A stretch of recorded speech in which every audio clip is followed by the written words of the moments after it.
गनसट गनसट गनसट गनसट गनसट। आप लोग देख रहे हैं एग्जाम गनसट। आप लोग एग्जाम हॉल में जा रहे हैं और वो भी गनसट देखे बिना ये गलती कर रहे थे। अरे देखिए कैसे एग्जाम हॉल में क्वेश्चन को गोली मारा जाता है। ओ माय गॉड, ये तो क्वेश्चन मारा गया, ये क्वेश्चन मारा गया जी। इस चैप्टर से जो भी क्वेश्चंस ऑब्जेक्टिव और सब्जेक्टिव पूछा जाता है, चलिए गौरसट करते हैं। ये है देखिए चैप्टर है आपका 20 के दांत। आपसे पूछा जाएगा 20 के दांत कौन सा विधा है? कहानी। आपसे पूछा जाएगा 20 के दांत पाठ का लेखक कौन है? नलिन बिलोचन शर्मा। आपसे पूछा जाएगा नलिन बिलोचन शर्मा द्वारा लिखित पाठ कौन सा है? 20 के दांत। आपसे पूछा जाएगा नलिन बिलोचन शर्मा का जन्म कब हुआ था? 18 फरवरी 1916 ईस्वी को। आपसे पूछा जाएगा नलिन बिलोचन शर्मा का जन्म कहाँ हुआ था? तो पटना के बदरघाट में। आपसे पूछा जाएगा जन्मजात ही कौन सा भाषा बोलते थे नलिन बिलोचन शर्मा? तो भोजपुरी भाषा। अरे पटना में जन्म है तो भोजपुरी ही ना बोलेंगे। आपसे पूछा जाएगा नलिन बिलोचन शर्मा के पिता कौन थे? तो पंडित रामावतार शर्मा। पंडित रामावतार शर्मा के बहुत पुत्र थे, लेकिन उसमें नलिन बिलोचन शर्मा जो थे सबसे ज्येष्ठ पुत्र थे। आपसे पूछा जाएगा नलिन बिलोचन शर्मा की मम्मी कौन थी, यानी माता जी कौन थी? तो रत्नावती शर्मा। आपसे पूछा जाएगा नलिन बिलोचन शर्मा अपने स्कूल की पढ़ाई कहां से किए थे? तो आंसर करना है पटना के कॉलेजिएट स्कूल से। आपसे पूछा जाएगा नलिन बिलोचन शर्मा किस भाषा में एमए किया था? तो संस्कृत और हिंदी। आपसे पूछा जाएगा नलिन बिलोचन शर्मा संस्कृत और हिंदी भाषा में एमए किया था, कहां से किया था? तो कहां से किया था? आंसर करना है पटना विश्वविद्यालय से। अब एक क्वेश्चन और पूछा जाता है कि इनका निधन कब हो गया? नलिन बिलोचन शर्मा का निधन कब हुआ? तो आंसर करना है कब? 12 सितंबर 1961 ईस्वी को। थोड़ा सा एक चीज ध्यान दीजिएगा, कहा जाता है कि 1959 ईस्वी को पटना विश्वविद्यालय के हिंदी विभाग जो है ना, उसी में ये अध्यक्ष बन गए। अभी अध्यक्ष ही थे, अध्यक्ष के पद ही पे थे। तब तक क्या हुआ? 12 सितंबर 1961 ईस्वी को नरहन के धाम चले गए। ठीक है। अब देखिए आपसे पूछा जाएगा कि दृष्टिकोण किनकी रचना है, यानी दृष्टिकोण का लेखक कौन है? नलिन बिलोचन शर्मा। या साहित्य का इतिहास दर्शन का लेखक कौन है? नलिन बिलोचन शर्मा। या पूछा जाएगा, ये वाला पूछा जाता है, मानदंड का रचनाकार कौन है? नलिन बिलोचन शर्मा। अब आपसे पूछा जाएगा ये जो 20 के दांत जो पाठ है यह कहां से लिया गया है? तो कहां से लिया गया है?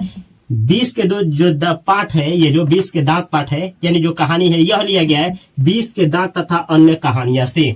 यानी देखिए 20 के दांत है ना, तो ये 20 के दांत तथा अन्य कहानियां संग्रह है। इसमें ना बहुत सारी कहानियां संग्रह है, इसी में से एक कहानी को उठा करके पाठ में रख दिया गया है। तो इतना देखिए, इतना ही देखते हैं ना, आपको ये याद हो जाना चाहिए, यही टिक मारना है जब भी आएगा। तो अब देखिए कहानी के अंदर चलते हैं। देखिए कहा जाता है ना कि गरीब और अमीर समाज जो है किस तरीके से क्या किया जाता है, किस तरीके से ऊपर नीचे समाज में भेदभाव हो जाता है, किस तरीके से लिंग के आधार पे बच्चों बच्चियों के आधार पे बच्चा और बच्चियों में भेदभाव किया जाता है। यहाँ दो परिवार है, एक अमीर घराना का परिवार, एक गरीब घराना। अमीर मतलब मध्यम वर्ग परिवार और गरीब मतलब निम्न मध्यम वर्ग परिवार। निम्न मध्यम वर्ग परिवार। पूछा जाएगा 20 के दांत कहानी में, 20 की दांत कहानी जो है समाज के किस वर्ग की कहानी को उजागर करती है? तो निम्न मध्यम वर्ग परिवार की कहानी। अब देखिए इस गरीब परिवार में 3 लोग हैं। एक इस परिवार का मालिक है गिरधर लाल, एक इसकी पत्नी है, नाम नहीं दिया गया है, और इसका एक बेटा है जिसका नाम है मदन, जिसका उम्र है 5 से 6 वर्ष। अब गिरधर लाल इनके यहाँ नौकरी करता है, किरानी का काम करता है अपने जीवन को जीने के लिए। यह है कौन? तो ये थोड़ा अमीर घर के हैं। और मालिक कौन है? सेन साहब। मालकिन कौन है? सेन साहिबा। इनकी 5 लड़कियां है, सीमा, रजनी, आलो, शेफाली, आरती। इन लड़कियों का विशेषता क्या है? बहुत संस्कारी है लो, समय से खेलती है लो, समय पे घर से आ जाती है लो, जितना पापा मम्मी कहते हैं लो उतना करती है लो। और ना पापा मम्मी जो है लो यानी सेन साहब और सेन साहिबा, भले इन लोगों को ये तालीम यानी शिक्षा नहीं दिए है लो कि ना तुम लोगों को क्या करना है, लेकिन इतना जरूर मिला है तालीम कि तुम लोगों को क्या नहीं करना है। सीमा रजनी आलो, शेफाली, आरती, ये बहुत सुशील और सभ्य लड़कियां है लो, घर की कठपुतलियां है लो। समाज में इन लोगों का गुणगान किया जाता है। जैसे कहीं पे कुछ होता है तो कहा जाता है एक उन लोगों की, यानी वो 5 लड़कियां है, तुम लोग नालायक हो। इस तरीके से इन लोगों का मान सम्मान है। और ना ये देखिए सेन साहब का जो घर है ना, इनके घर के आगे यानी एक बरसात में एक गाड़ी खड़ी है। जो गाड़ी है ना क्या है? कार है, नई मॉडल की कार है। ये कार के बारे में थोड़ा याद रखिएगा, क्वेश्चन पूछेगा। नई मॉडल की कार है जिसका नाम है स्ट्रीमर इन। कितना का खरीद करके आई है? 7,500। 7,500। और ये किस रंग की है? काली रंग की। इस तरह की काली चमकती हुई कि अगर आप ना उसमें अपना चेहरा देखना चाहें तो धक्का धक देख लेंगे। इस तरीके से अब भागती तो इस तरीके से, जैसे देखिए ना घोंसला से जैसे क्या हो गई, कोयल कब उड़ जाती है पता नहीं चलता, उस तरीके से ये भागती है। रफ्तार इतना है। और ये जो कार है ना, इसको चलाने के लिए सेन साहब एक क्लीनर रखे हैं साफ करने वाला, एक शोफर ड्राइवर रखे हैं इसको चलाने वाला। और पहले ही सेन साहब बोल दिया है कि देखिए ये जो कार है ना, इस पर किसी तरह का खरोच नहीं आना चाहिए, कोई नहीं इसको इसके आसपास भटकना चाहिए, कोई खोखा खोखी, खोखा मतलब लड़का, खोखी मतलब लड़की, खोखा मतलब बच्चा, खोखी मतलब लड़की, कोई भी बच्चा बच्ची इस कार को अगर छुआ और कोई भी धूला कौन इस पे लगा तो समझ जाइए क्लीनर और सोफर आप लोग का खैर नहीं है। अब ये दोनों टाइट होकर के इसका निगरानी करते हैं लोग। कहा जाता है कि इन 5 लड़कियों से इस कार को दिक्कत नहीं है, लेकिन इनका एक लड़का है जिसका नाम है कौन? कासू। कासू किसका लड़का था? सेन साहब का। सेन साहब का लड़का कौन था? कासू। यही खोखा का काम करता है। खोखा का मतलब क्या?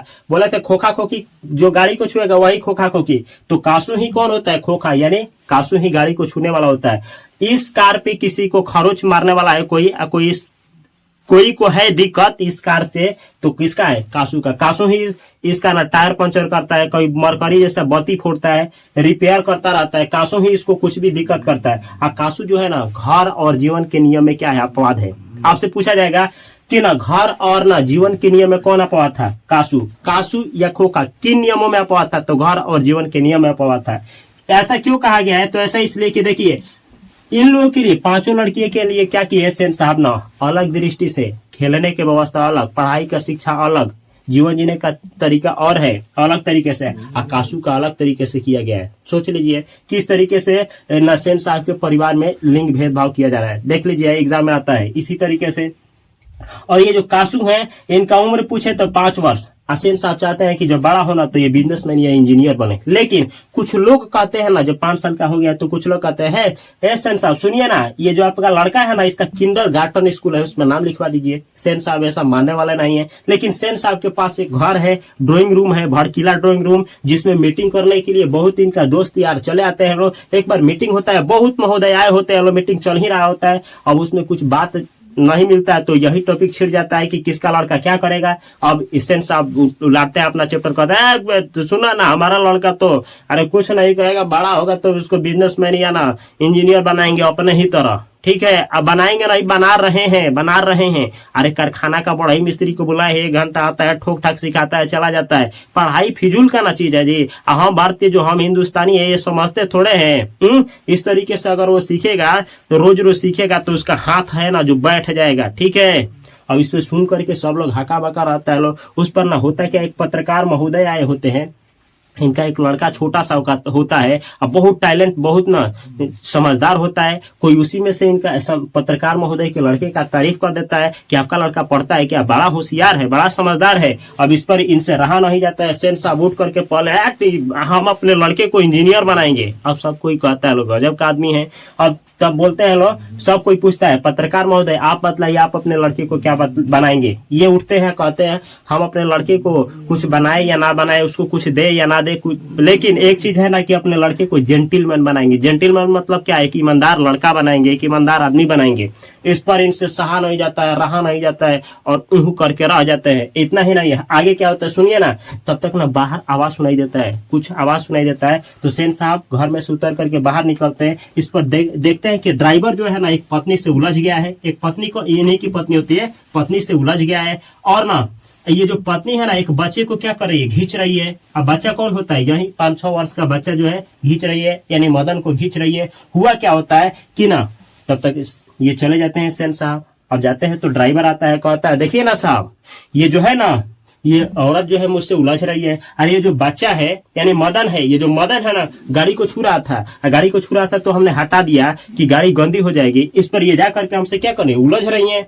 अब ना सेन साहब कुछ बोलते नहीं है लेकिन चुप होते हैं। इस पर ना पत्नी भी कुछ बोलने वाली होती है गिरधर की सेन साहब से, लेकिन चुप हो जाती है। तब सेन साहब थोड़ा धैर्य रख करके थोड़ा गुस्सा से थोड़ा जोर से बोलते हैं ए मदन की माँ, मदन को क्या करो, लेकर के जाओ, देखना आज के बाद से ऐसा हरकत ना करे। और मदन की माँ क्या करती है, अपने बेटे को क्या करती है, ये जो बायां हाथ होता है, घुटना फूट गया होता है, खून गिर रहा होता है, और पोछते हुए लेकर के जाती है। लेखक कहते हैं कि शायद ना सोफर जो है उसको क्या कर दिया होता है, ढकेल दिया होता है, लेकर के चली जाती है बेचारी, लेकर के जाती है तो होता घर लेकर के चली जाती है। इस पर देखा जाता है कि थोड़ा ही देर में सेन साहब और ड्राइवर कार की तरफ दौड़ते हैं लोग, क्योंकि कार से धड़ाधड़ की आवाज आती है। अब हुआ क्या होता है, कार का पीछे का जो है ना बत्ती चकनाचूर हो गया होता है। अब ये जाते हैं, कौन किया होता है, यही कासू होता है। अब जाते हैं सेन साहब, कासू को गोद में उठाते हैं, कहते हैं कि वाह हमारा लड़का ना बड़ा दिलचस्पी ले रहा है बत्ती में जी, इसको लग रहा है ना कि इसके अंदर क्या है। कल पुर्चा इसके खोल करके जानना चाहता था कि इसके अंदर क्या है। अब